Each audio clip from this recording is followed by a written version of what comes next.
சத்துவமான சத்தியங்கள். இன்றைக்கு சத்துவமான சத்தியங்களை நான் பார்க்க போற தலைப்பு 2 வனாந்திரத்தில் ஆகார்.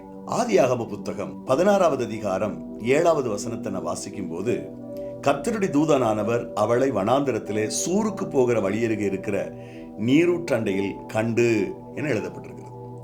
இது தவிர இன்னொரு வனாந்திரத்தில் இருந்தாள். இதை எங்க பார்க்கிறோம்னா, ஆதியாகம புத்தகம் 21ஆம் அதிகாரம் 14வது வசனத்துல வாசிக்க முடியும். அவள் புறப்பட்டு போய் பெயர்சபாவின் வனாந்திரத்திலே அலைந்து திரிந்தாள். சாராளின் அடிமை பெண்ணாகிய இந்த ஆகார் ஆபிரகாமுக்கு மனைவியானாள். அவளுடைய வாழ்க்கையில 2 வனாந்தரங்கள் குறுக்கிடுகிறது. இதை நாம் கூர்ந்து கவனித்தால் நம்முடைய வாழ்க்கையிலும் கூட அவ்விதமான வனாந்தரத்தின் ஊடாக நாம் கடந்து வர வேண்டிய சூழல் இருக்கலாம். ஆகாரின் வாழ்க்கையில் அவள் முதலாவது சந்தித்த வனாந்தரம் என்பது அவள் தானாக தெரிந்து கொண்டது. ஆகாரின் வாழ்க்கையில் அவள் 2வது சந்தித்த வனாந்தரம் தேவன் அவளுடைய வாழ்க்கையில அனுமதித்தது. முதல் வனாந்தரம் என்பது ஃப்ரீ வில் ஆஃப் காட். 2வது வனாந்தரம் என்பது பெர்ஃபெக்ட் வில் ஆஃப் காட். அதாவது தான் விரும்பி ஒரு வனாந்தரத்தை தெரிந்து கொள்ளுகிறாள். ஃப்ரீ வில் ஆஃப் காட்னு சொல்லலாம், இல்லை பெர்மிசபிள் வில் ஆஃப் காட்னு சொல்லலாம். ஆனால் தேவன் வனாந்தரத்திலே அவளை அனுப்பியது பெர்ஃபெக்ட் வில் ஆஃப் காட்.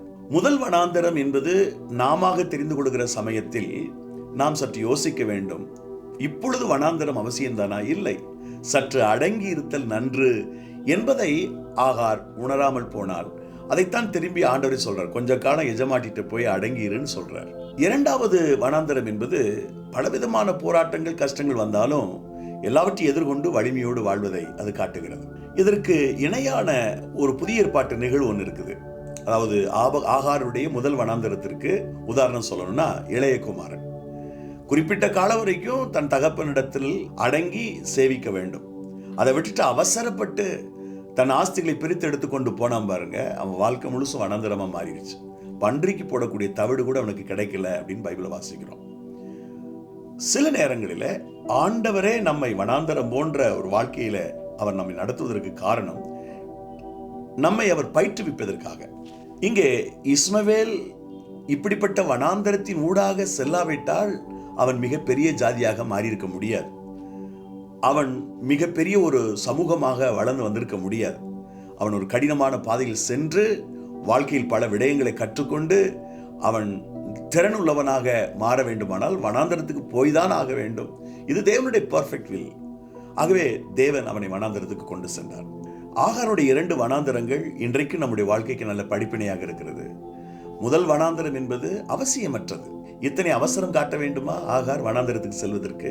இப்படித்தான் இன்றைக்கு அநேகர் நிறைய தங்களுடைய வாழ்க்கையில் அவசரம் காட்டி அவதிப்படுகிறார்கள். முதல் வனாந்தரம் வேண்டாம். 2வது வனாந்தரம் என்பது நம்மை வலிமையில் உள்ளாக மாற்றுவதற்கு தேவன் அனுமதிப்பது.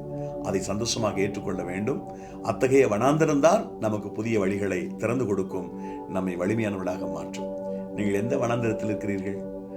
மறந்துடாதீங்க. இந்த செய்தி கேட்ட பிறகு உங்களுடைய கருத்துக்களை நீங்கள் பதிவிடுங்கள். இந்த செய்தியை மற்றவர்களுக்கு ஃபார்வர்ட் பண்ணுங்க. இது வரைக்கும் சப்ஸ்கிரைப் பண்ணலைன்னா என்னுடைய சேனல் சப்ஸ்கிரைப் பண்ணுங்க. அருகில் இருக்கிற பெல் பட்டன் அழுத்துங்க. மீண்டும் ஒரு சத்தியத்தை, சத்துவமான சத்தியம் என்ற பகுதியில் பார்க்கலாம். May God bless you.